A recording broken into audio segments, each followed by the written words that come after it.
চারিদিকে কত কিছু ঘটছে, মুখে মুখে ঘটনা যা রটছে, আড়ালে প্রকাশ্যে যা বলছে, তাই নিয়ে ক্যামেরা চলছে, ক্যামেরা চলছে, ক্যামেরা চলছে, ক্যামেরা চলছে। কলকাতার ইন্ডিয়ান মিউজিয়ামে বৃহত্তর ভারতের চেতনাকে ধারণ করে পালিত হল কবিগুরু রবীন্দ্রনাথ ঠাকুরের ১৬৫তম জন্মবার্ষিকী। অনুষ্ঠানের সূচনা হয় প্রদীপ প্রজ্বলন এবং রেনেস বিশ্ববিদ্যালয়ের ডক্টর ফেবিয়ান সাঁতরেকে উষ্ণ সংবর্ধনা জানানোর মধ্য দিয়ে, যা রবীন্দ্রনাথ ও ফ্রান্সের পারস্পরিক সম্পর্ক ও প্রভাবের এক গভীর অনুসন্ধানের পটভূমি রচনা করে। উভয় পক্ষের ইতিহাসের বুদ্ধিবৃত্তিক মেলবন্ধন থেকে শুরু করে সেই আন্তঃসাংস্কৃতিক সংলাপ যা আজও আমাদের অনুপ্রাণিত করে চলেছে। এই বক্তৃতায় রবীন্দ্রনাথের বিশ্বব্যাপী প্রভাব ও পদচিহ্নের এক গভীর ও অন্তর্দৃষ্টিপূর্ণ বিশ্লেষণ তুলে ধরা হয়। Gitanjali in France is called l'offrande lyrique. L'offrande lyrique, you've got the title here. And I'll go back to this, but the translator of Gitanjali is nobody else but a Nobel Prize as well. So you've got, like, on this cover, you've got two Nobel Prizes, Tagore and André Gide. André Gide, who is famous in French literature for being quite provocative and revolutionary in himself.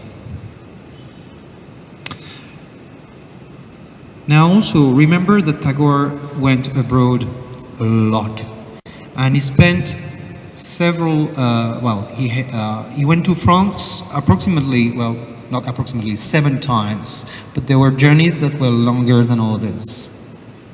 So he went to France first time in 1878, okay, when he was going to England as a student. Then when he came back, 1880. Then 1913, but he was just crossing over. 1920, then he spent quite a long time in 1920, 1921 as well. 1924, 1926, very short visits, and 1930. And since we are here in a place where art is really present, remember that Tagore exhibited his his paintings for the first time in France. That was in 1930. Before I start seeing the impact of Tagore on France, maybe I can go the other way around a little bit, and how France reacted towards Bengal first, and how the Tagore family was also influenced in a way by some French people. So here you've got a first quotation. It's in 1922, so we may say that Tagore had already been awarded the Nobel Prize, like for 9 years. But this is quite exemplary of how the French people saw or imagined India as a whole, and also Bengal. The person that you see on these little pictures is called Albert Londres. Albert Londres is quite famous for being the father of reporting as a journalist, long journey reporting. And you all know Tintin, okay? Well, he is the figure who really inspired Hergé, who is the drawer and inventor and founder of Tintin. That's to give you an idea of who he was and how impactful that person was. And Albert Londres visited Calcutta in 1922, more precisely, staying at the Great Eastern Hotel, and he gave that little statement. Well, he gave longer statements than that. In fact, he wrote pages and pages about Calcutta, and he said, "A scientist descending to the bottom of the sea would not discover a world as unknown as the one a white man encounters in the labyrinths of Calcutta. If astonishment could cause asphyxiation, one would die from it instantly. That is to show how far away Calcutta was. And at the same time, and it's not written here, he enjoyed it a lot. He felt like Calcutta was a place like no other one. অনুষ্ঠান শেষে doctor Fabian সাঁতরে camera চলছেকে জানান, So my interest in Tagore started a long time ago in the late 90s. I was then a professor at Delhi University. So it's a 30-year of research on one particular aspect, Tagore in France. I would say that my interest is peculiar because not every French person is interested in Tagore, but I would say that there has always been a connection between India and France, kind of fascination for something you don't really know.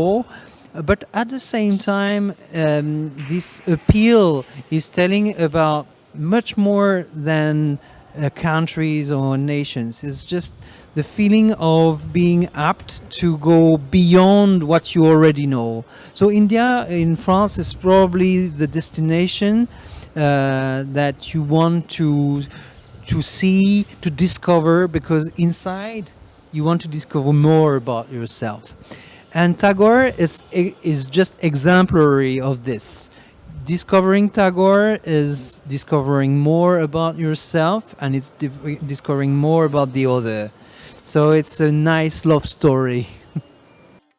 Camera চলছে Kolkata centre for creativity এবং ইলা পাল চৌধুরী ফাউন্ডেশনের সহযোগিতায় উপস্থাপন হল সাঁওতালি কথা, একটি বহুমুখী প্রদর্শনী ও সেমিনার, যার ধারাবাহিকতা ও পরিবর্তনের প্রেক্ষাপটে সাঁওতাল জনজীবনকে উন্মোচন করে।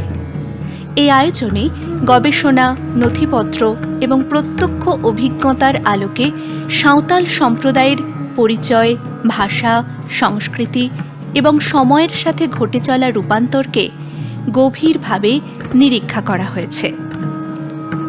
মৌখিক ঐতিহ্য এবং সামাজিক কাঠামো থেকে শুরু করে অলচিকি লিপির বিবর্তন এবং সমসাময়িক পরিবর্তন সব মিলিয়ে এই কর্মসূচিটি একটি পরিবর্তনশীল জনজীবনের সামগ্রিক চিত্র তুলে ধরে।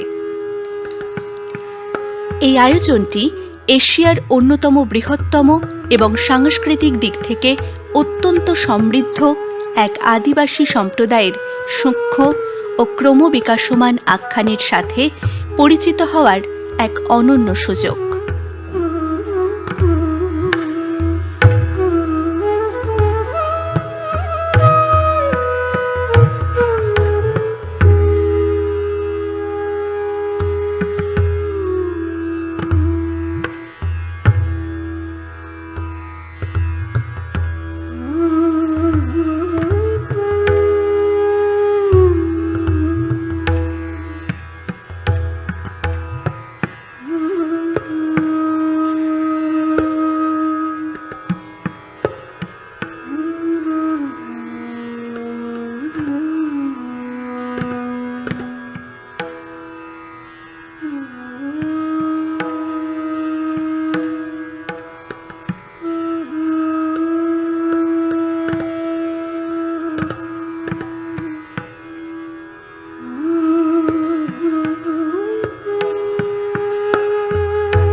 সাঁওতালদের উৎসব ভিত্তিক নৃত্যশৈলী বাহা, সোহরাই ও দাসাই পরিবেশিত হয়।